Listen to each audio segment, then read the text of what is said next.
মামুন, নীলা চৌধুরীকে বলো সালমান শাহ মৃত্যু নিয়ে বাড়াবাড়ি না করতে, তা না হলে আমরা যেভাবে সালমান শাহকে হত্যা করেছি সেভাবে শাহরানকে হত্যা করব। আপনাদেরকে আমি একটা জিনিস দেখাই, যেটা সারা দেশের মানুষ জানুক। জানি না আপনাদের ক্যামেরায় আসবে কিনা না, আপনারা এই জিনিসটা প্রকাশ করুন। শাকিলি কিবরিয়া, শাকিলি রাখো, শাকিলি কিবরিয়া। মামুন, নীলা চৌধুরীকে বলো সালমান শাহ মৃত্যু নিয়ে বাড়াবাড়ি না করতে, তা না হলে আমরা যেভাবে সালমান শাহকে হত্যা করেছি সেভাবে শাহরানকে হত্যা করব। এইটা ডন অ্যারেস্ট হওয়ার পরে এইটা পোস্ট করা হয়েছে, যার জন্য আমরা সালমান শাহ ভক্ত, সালমান শাহ পরিবার, সালমান শাহ অ্যাটর্নিরা আমরা কেউই নিরাপদ বোধ করছি না।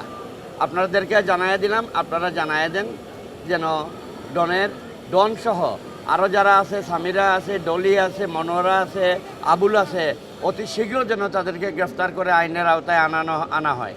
আপনাদেরকে ধন্যবাদ।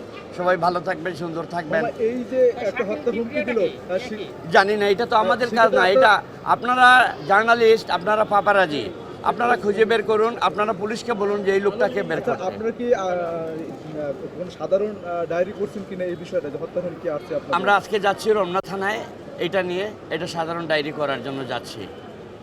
এটা মামুনের টেলিফোনে দেওয়া হয়েছে। মামুন করছে কিনা না আমরা জানি না। মামুন করছে না, এখনো করে না। আজকে আমরা যাব ইনশাআল্লাহ।